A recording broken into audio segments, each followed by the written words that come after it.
Hello everyone, welcome to Closers. On this Closers episode, we're talking with Christopher Manske, a financial expert, speaker, and the author of The Prepared Investor. Chris has been praised, published, or quoted in the Wall Street Journal, Forbes, and many other publishings. He's a frequent guest on TV shows including Yahoo Finance, Think Advisor, CEO World, and numerous other outlets. In this Closers episode, we'll learn more about his background, what inspired the launch of his book, and discuss many recent business trends. Stay tuned for more. This episode is sponsored by Outfield. Outfield is a performance-based CRM company for winning sales teams. At Outfield, they know that sales is a sport, so they provide the one tool you need to stay on top of your game, a gamified CRM that optimizes your productivity and maximizes your performance. If you're looking to add a competitive boost for your team, visit outfieldapp.com and use the promo code CLOSERS for 10% off.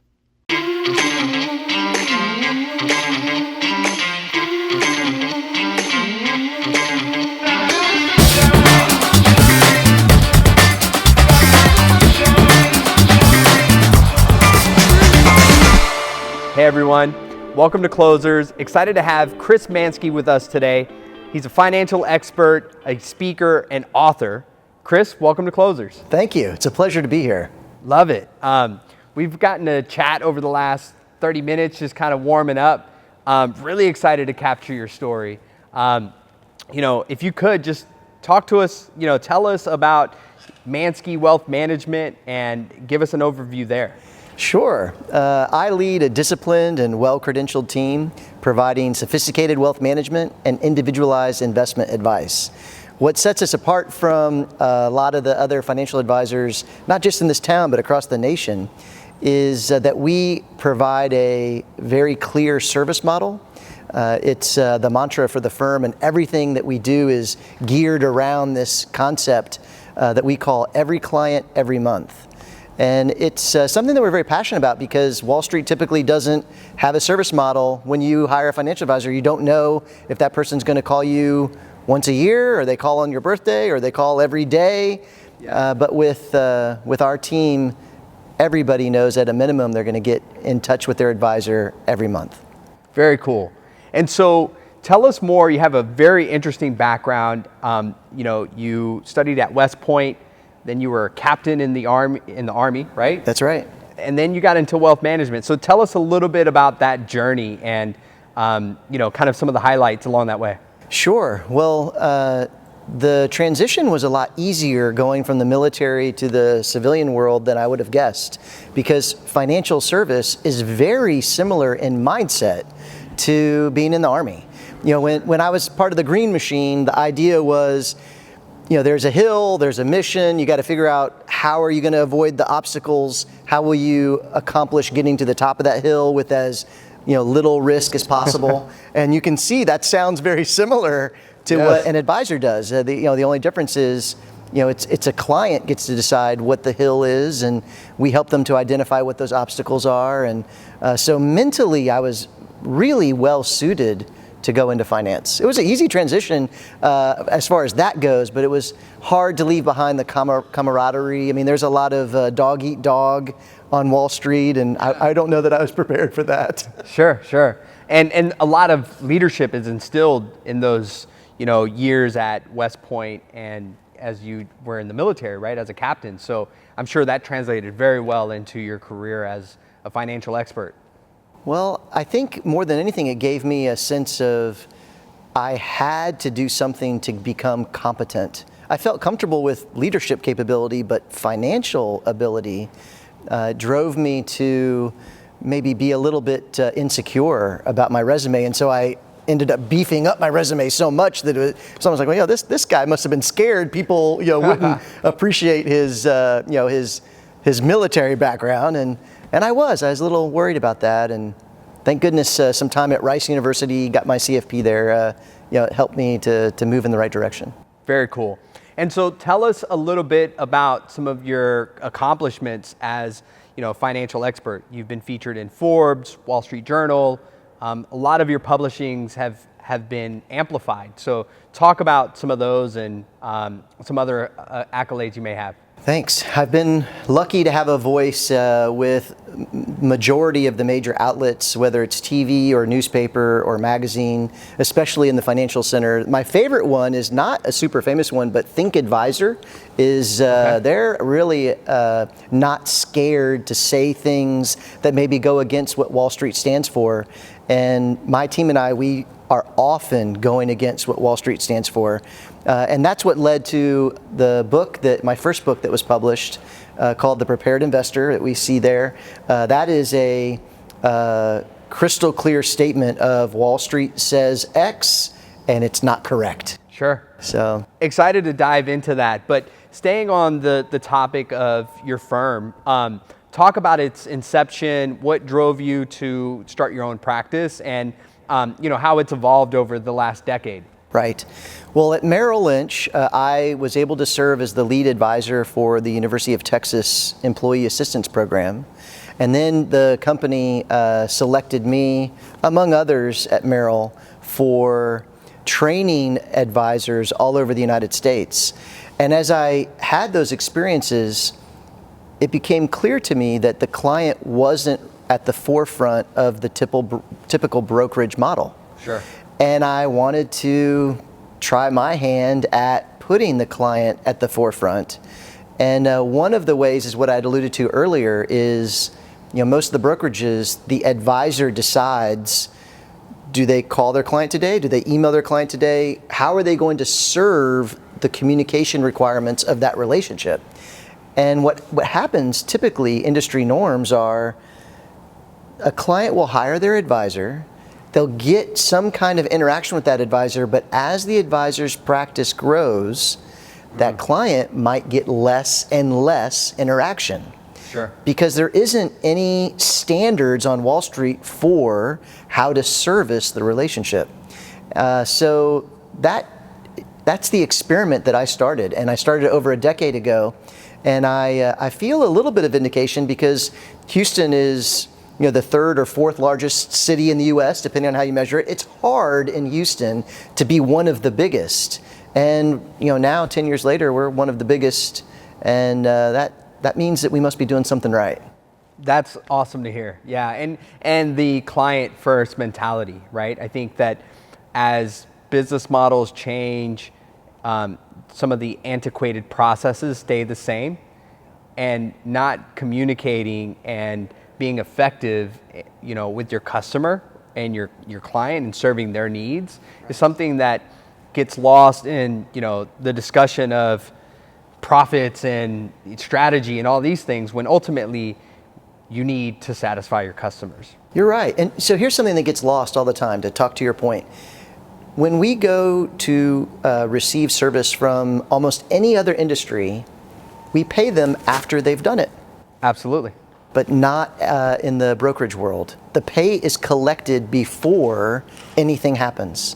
Whether you're doing it by fee or by commission, either way, the brokerage will charge the fee. And if you don't like how things are going and you want to get out, well, they have already collected at least a month or 3 months worth of compensation. And so that's just a perfect example of something that gets lost in translation. It gets lost in the weeds. And a team like mine, we're saying you're supposed to collect your pay in arrears, do the work, and then collect the pay. And that's what we do. And sometimes it's a big surprise when we get on the pulpit and start talking about it, because it's rare. And that's a differentiator for you. It is. Because you're focused on the customer. You're really taking some basic business models around customer satisfaction and customer success, right? And putting it at the forefront, right? Not making it an afterthought. So that's I like right. that. Thank you. Yeah. And so talk about your team. If you could really highlight some of I've seen you've continuously grow and evolve. So just share a little bit about the team you lead. What really is maybe some of your secret sauce, or maybe some of your... Yeah, we're an open book. I'm happy to share. Yeah. In fact, I could talk all night about the team. So to give you an idea of what I'm surrounded by. These are CFPs. It's there's a woman who runs my practice. There's another woman who is a financial advisor. She manages something like $80-90 million. There's a gentleman who he's managing about $120 million. And it wasn't that long ago he won a Wall Street Journal competition for analysis. Wow. You can't win a competition like that, just at the snap of the fingers. Another one of my colleagues, he's just a really sharp person with a theology degree. Very cool. And his practice helps executives with their single stock positions. But one of the things that I find outstanding about what he's done recently is he's got a networking organization that he started from the ground up that now is thousands of people. They'll have an event where there's hundreds of people that show up to his event. Wow. And you can't make that happen without some real go get 'em, and he's got a lot of that. Another one of my colleagues was featured in Forbes. Every year Forbes does these are the 5 stocks you should own this year. Okay. And one of his stocks was selected. And for me, it's just a real big sense of accomplishment, because I remember when I hired him out of college. Sure. And to be able to have an article like that in Forbes where they're saying, hey, according to Manskey Wealth Management, this is the stock to own. You can't be a fly-by-night type of person. They're going to do their homework. They've got thousands of advisors that are dying to get their words into that magazine. So it was, it just meant a lot to me. Yeah. Absolutely. No, I could imagine. I mean, it's being able to, find someone coming out of college, not necessarily, you're betting on them, right? You're betting on them and their potential, and now seeing them being, I would say, praised and recognized. Oh, yeah. Yeah, my latest hire, she's got a medical background, so she has a master's degree in audiology, and she sold medical equipment and then stayed at home with her family. And now coming back into the workplace, she wanted to try something different. And I give this team my loyalty, and they see that I did what they would like to do. Sure. And so, I think I'm a good resource for them, and I love being a resource for them. I really could talk about them forever. So if you come into my office, our conference room, there's a wall there that is just frame after frame after frame with their photographs and their accolades from Fiduciary News, Wall Street Journal, Reader's Digest, Money. It just, the whole wall is just this, glaring statement that, it's not me. Sure. It's them and their hard work and their expertise, and man, I feel so lucky to work with them every day. Love it. And so, thank you for that. Yeah. Shifting gears, love to talk about your book, The Prepared Investor. Tell us more about what drove your desire to publish this. What sparked the ideation in you to bring this to the market, and kind of give us that overall summary. Sure. Well, so a summary of the book, and then a summary of how it came to fruition. First, the book itself is about what happens when crisis strikes from a financial point of view, and how can you be ready for it. And it is a real slap in the face to Wall Street, because what Wall Street says is just stay the course. You're diversified, don't make any changes, don't rock the boat. And that is like a stopped clock. It is right. There are crises where that makes perfect sense. So the stopped clock is right twice a day. But there's plenty of examples in history where with just a little bit of preparation, you can protect yourself very well from the turmoil, financially speaking, in a crisis. But you also can get ahead. You can, grow your net worth in the face of crisis. And so that's what the Prepared Investor does. And it's been compared in the news to Malcolm Gladwell's book called Outliers. Yes. Yeah, Outliers says people think they know what success is, but there's more to it. There's another way to look at it. And that's what I'm doing with this book, is people think that they know they're just supposed to stay the course through every crisis, but there's more to it. And it's not written for financial experts, it's written for everybody. And love that. Yeah. So how it came to fruition. Yeah, tell us that. I began my career in the year 2000. That's when I left the military and became a Merrill Lynch advisor. And shortly after 9/11 hit. Wow. And so I got to see what happened financially speaking.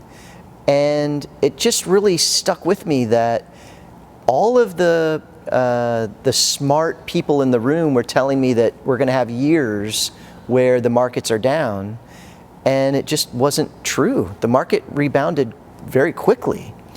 There was a lot of pain and suffering that lasted for a long time, and I don't mean to discount that, but for the markets, there was a down and up that happened in a relatively short period of time. Sure. Especially if you compared it to, we'll be down for years.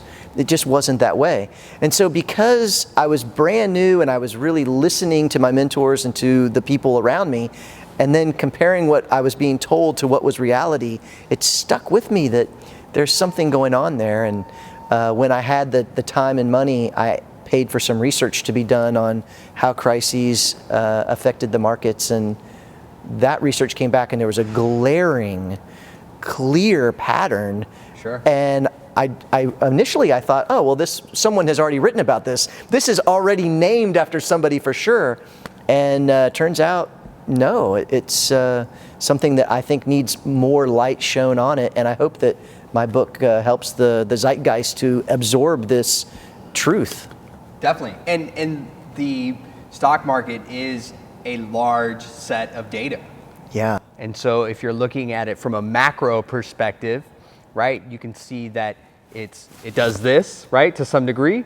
But when you kind of look at it from a micro perspective, you see those, ups and downs and different trends that you can analyze. Yeah. And so what were some of the common, data or what was some common similarities that were across different crises that you noticed and picked up on? Well, one of the common things is that the crisis financially does not happen as long as we feel like it happens. So that's the first thing. And that bounce is something that, it starts to look the same crisis after crisis. There's that same V-shaped pattern. Oh, look at that. There it is again. And, and when you look at the newspapers and you can see, the verbiage is one of, tuck in and get prepared for years of problems. And it's accurate that there are problems, but it's not accurate that the market is behaving that way. So that was one thing that I saw. Another thing that was very clear, and there is quite a bit of literature on, is that investors they'll react to the crisis at a very shallow level. So for example, the Gulf War, oil's, and so what happens is the oil stocks look really different from the rest of the market. Sure. Or 9/11, airlines, the airline stock, they looked really different from the rest of the market. And so there's a very predictable expectation here for the next crisis. And all that's necessary is a little bit of education, a little bit of staying in tune with what's going on, and you really can protect and even grow your net worth in the face of crisis. Sure. I think, in summarizing what I captured from your book, it's that there's no understanding of when the next crisis is, but knowing that there's a crisis to be had, right, is the best mindset to take. Is you have to prepare. You have to understand that, tough times are coming, right, and not be reactive to it, just be prepared. Right. I think you've hit it on the head, is that you can't predict the day that the bad thing will happen, but you can be ready for it. And one of the examples I used in the book that we talked about earlier was a flat tire. We can easily be prepared for it with a little bit of education, the right tools in the car, ready to go. I know how to change a tire now because I practiced. Okay, well, I'm prepared. I don't know when the flat tire is going to hit, But when it does, there's things that I can do to get back on the road moving toward my appointment. And that's a much different feeling for investors than stick your head in the sand, stay the course, just try not to panic, try not to panic. Well, heck, you're saying the word panic a lot. I'm thinking about panicking. Sure. But if if you're prepared, you feel different, and that means that you're going to perceive things differently, and you won't be so scared on the side of the road with that flat tire. You won't be as nervous. Not saying there's no fear, but it won't be as bad. Sure. And same thing with the markets. When the market drops and you see your portfolio change in a way that is uncomfortable, it's a different kind of uncomfortable when you're prepared for it. Yeah, and I think in what I'm capturing of this is that there's a lot more emotional pain, right? Because you're looking at it, it's there. It's like, wow, this significant drop, but really the recovery is a lot shorter, and you don't remember that in hindsight. You always remember of the worst times, not the weeks coming afterwards where it just kind of gradually got back to where it was. You're right. So there's a whole vignette that I wrote in the book about what happened after 9/11 struck. And the whole idea of that short story in the book is to show the reader that all of this that we're talking about, everything you're reading right now, is the aftermath. And it's the fear and the suffering, and it's the truly terrible aftermath. But it's not the stock market. They're separate.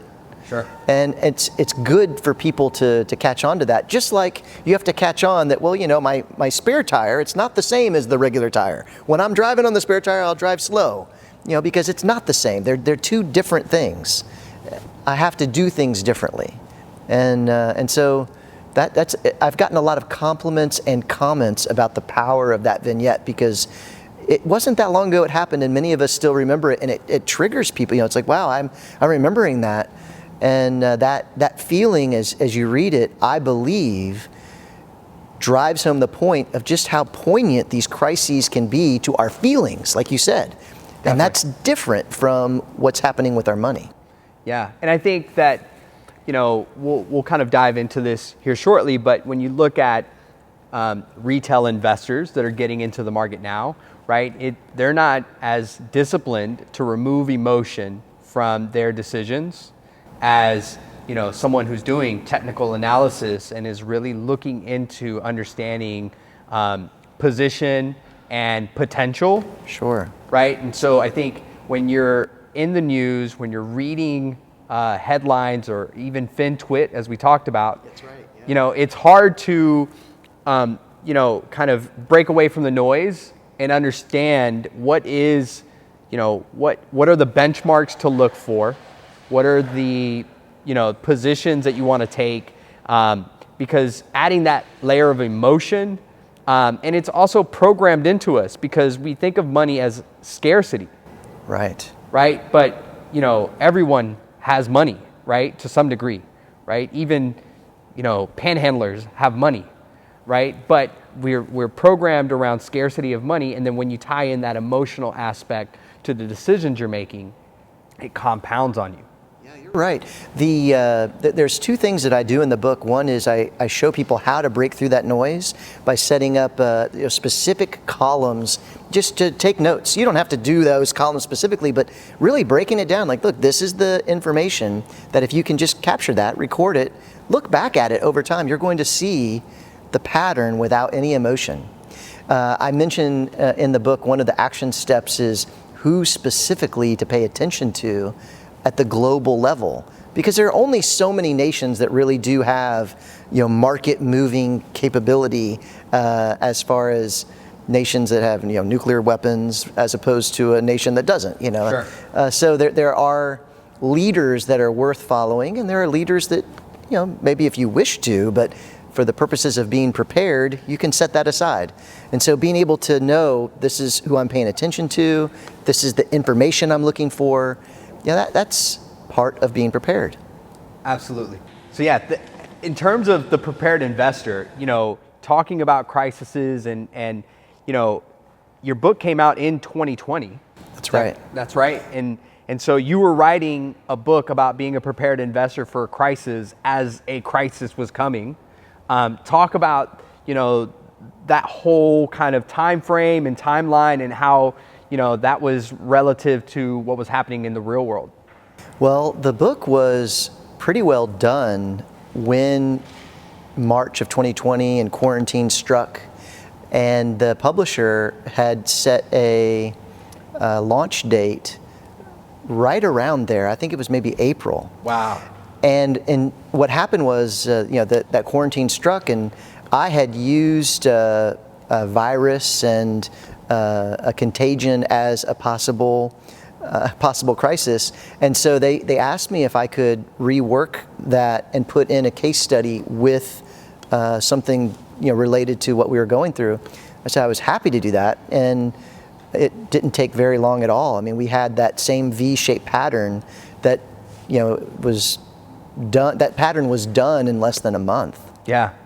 March 18th was like... Yeah, March 18th was a bad time. That was the day. Yeah. March 9th to the 18th was where things got a little hairy. And so that case study, it's a beautiful walkthrough of here's what happened, then this, and look, everything you've read, because it's the last chapter before the conclusion, everything you've read up till now has been looking backwards and theoretical, but now look, let's apply it to what just happened. And it works out beautifully and drives home the point of we can grow our net worth, because I make a point of saying, here's the steps that anyone could have taken, knowing what you knew from the chapters before. And I took a bit of a risk because I was on TV when someone asked me, were you prepared? And I played the humble pie as I'm supposed to, and I said, well, I don't think anyone could have been completely prepared, but I did make a point of saying, but here's a position that we took. And I was very specific about, what we had purchased. And sure enough, I mean, if anyone had listened to that and done the same thing, they would have made about 75% profit in just a few months. Sure. So I mean, it was a wonderful exposure for the book to reality. Yes. It worked out wonderfully. The hard part about that is it's a crisis, and there's just nothing that's truly wonderful about people being locked in their homes and not being able to see loved ones and spending holidays, with masks on. And there's nothing wonderful about that. But from a financial perspective, there's more that can be done than just what Wall Street is telling us. Don't just stay the course and do nothing. There's work that can be done that will improve your situation. Yeah, no, I think that's really eloquently put, because, there's, at the end of the day, there's winners and losers, right? There always are. And when you're anticipating what's coming, and you kind of have an understanding of, I believe it, maybe 2013, the Obama administration began investing into, public health organizations and trying to, contain something like a COVID, right? So there was some signs from our government like, hey, we're monitoring this, we're anticipating this, right? And I think using that lens, right? It's always easy to go hindsight 2020, right? But using that same lens to look at future crises and what could potentially be coming down the pipe, just based off of the way that, governments and businesses are kind of preparing for what's next. Because they're leveraging data, they're leveraging, the intel of the world, and understanding that this could be something that could be of risk to the community or a risk to our business. So kind of looking at that and, understanding those is really what the prepared investor is setting you up to do. Trying to make sure that you've got the tools to take in what's going on around you and be ready to change the tire when it needs changing. Yeah, love that. Well, Chris, thank you so much for coming on Closers. Really enjoyed learning more about your practice, your journey, your book, just how you were really on the cusp of what was to come. You and wrote about it and launched it in the middle of a pandemic.